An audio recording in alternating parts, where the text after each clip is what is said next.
suffisamment de chaises. Bon, je crois qu'on va en rapporter, parce qu'ils ne pensaient pas qu'il y aurait un tel développement de l'association. Donc, ils n'ont pas mis autant espéré. Mais essayez de vous asseoir le maximum de personnes en tout cas. Merci. Nous nous retrouvons donc pour cette cérémonie du souvenir qui, grâce à la direction de l'Opéra, en la personne de M. Nicolas Joël, peut être renouvelée chaque année en ce lieu d'histoire et de majesté au pied des colonnes où sont inscrits les victimes de la guerre de 14-18. L'Association des artistes lyriques du théâtre n'a pas été convoquée hier à l'Élysée pour envisager le centenaire de l'an prochain. Mais nous y pensons aussi. Grâce aux bonnes volontés du bénévolat, nous envisageons de retenir le projet Todaro. José Todaro est le célèbre ténor qui a chanté l'année dernière d'ailleurs ici, et qui a l'intention de revenir l'année prochaine, nous interpréter, s'il peut aller jusqu'au bout de cette idée, nous interpréter de Verdi.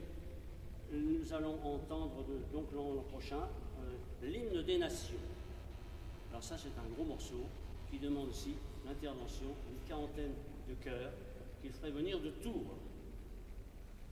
Donc on espère pouvoir faire pour ce centenaire arriver à aboutir à ce projet. Mais évidemment, c'est une grande envergure, on ne peut pas être certain d'y arriver, ne serait-ce qu'une question de transport, etc., pour faire venir les chanteurs, c'est pas évident. Aujourd'hui, nous allons par contre célébrer le 90e anniversaire de notre association en rendant hommage à son créateur, André Boger, un des plus renommé des barytons français. J'ai eu l'honneur de travailler ma voix avec lui, mais je ne le connais pas autant que notre ami vice-président Alain Genesti, auquel je laisse la parole.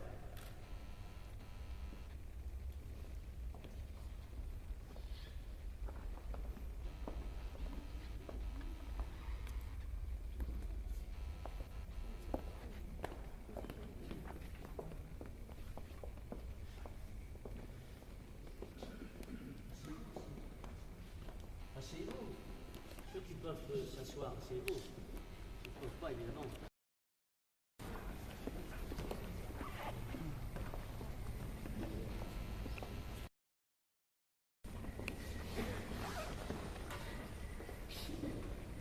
Je vais avoir l'honneur de vous parler effectivement d'un grand baryton du nom d'André Boger. Évoquer les Boger, c'est un grand honneur, parce que ça a été en plus une génération de ça a été trois générations d'artistes lyriques ayant participé par leur qualité et leur talent à la création de nombreux ouvrages. Ainsi, pendant un siècle, ils ont honoré le théâtre lyrique de notre pays. Cela va me permettre ainsi de vous présenter deux dames de la troisième génération. Elles m'ont fait le plaisir de se trouver ce matin parmi nous pour cette cérémonie commémorative. Merci, mesdames. Voici Madame Annick Flippot-Boger, la fille d'André Boger.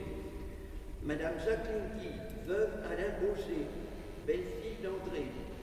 Et j'aurai une pensée ce matin également aussi pour son fils Alain, qui nous a quittés le 17 décembre 2006. Le 4 janvier 1893, est né par inadvertance à Toulon, à 2 heures du matin, un garçon prénommé André Gaston Boger. Ses parents se trouvaient dans cette ville, évidemment, en tournée de spectacle, puisqu'ils étaient en représentation au Capitole de Toulouse, avec la célèbre opérette d'Edmond Audrand, La Mascotte. Et c'est un an que le jeune André Bourget va passer une partie de sa jeunesse et il y effectuera également ses études. Je vais donc vous présenter également, je vais vous dire un petit peu quelques mots concernant ses parents, parce qu'André a eu la chance d'avoir des parents merveilleux qui lui ont apporté beaucoup d'aide. Sa mère, Anna Bourget, une grande divette d'opérettes pleine de verve et de talent, qui participera à une quinzaine de créations à peu près. Elle effectuera 2 grandes tournées internationales, l'une en Égypte et l'autre en Amérique du Sud. Elle sera invitée également par le tsar Alexandre II pour les fêtes de son couronnement à Saint-Pétersbourg. Et à la fin de son récital, elle finira en interprétant la Marseillaise. Son père, Alphonse Bourget, baryton lyrique d'opéra, professeur de chant, sculpteur, peintre, un grand peintre de talent d'ailleurs, médaillé de la Croix de guerre 14-18 et chevalier de la Légion d'honneur, adjoint au maire de Champnay-sur-Loire.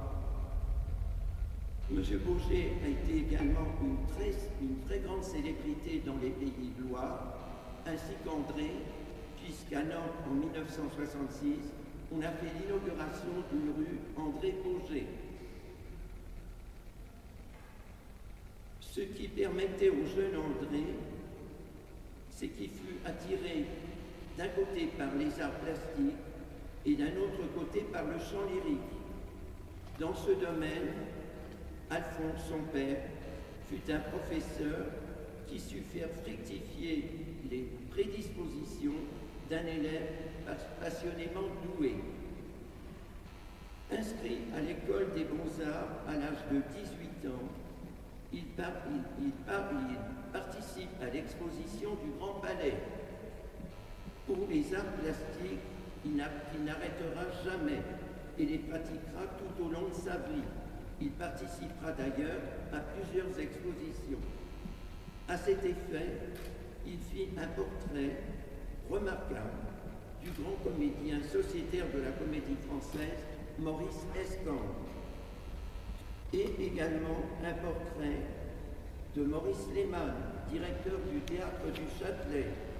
Le Châtelet, où il se produira pendant un très longtemps dans des opérettes à grand ouvrage.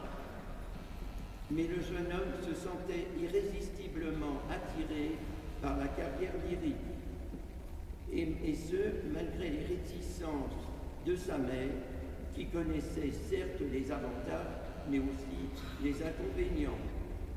Il débuta sa carrière en 1911. À Grenoble, sous le pseudonyme d'André Criot, ensuite à Bordeaux.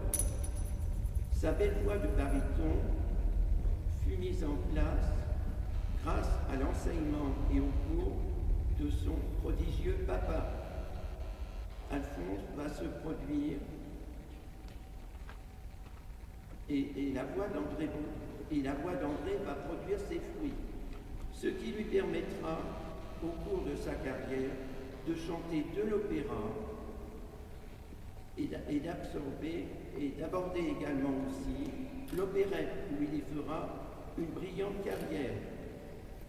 Il participera à des opérettes, à des ouvrages modernes et classiques, et il est également l'auteur de plusieurs opérettes, dont une opérette intitulée Vouvray. Cette carrière, hélas, qui avait bien démarré, avec des tournées un peu à droite et à gauche, en Belgique notamment, et où il commence à connaître un certain succès, une certaine renommée, cette belle carrière, vous dis, va se terminer brusquement. 1914, il reçoit un ordre de rejoindre le 2e RIC à Brest. Il fait son devoir et plus que son devoir. Il fut blessé 2 fois. La deuxième fois, plus sérieusement. C'est au cours de l'éclatement d'un obus, à proximité d'où il se trouvait, et par la puissance de la déflagration, il s'est trouvé projeté dans le trou qu'avait fait l'engin. Et il se trouve là, enseveli, presque complètement. Heureusement que ses camarades se trouvaient là pour le tirer de cet embarras. Au cours de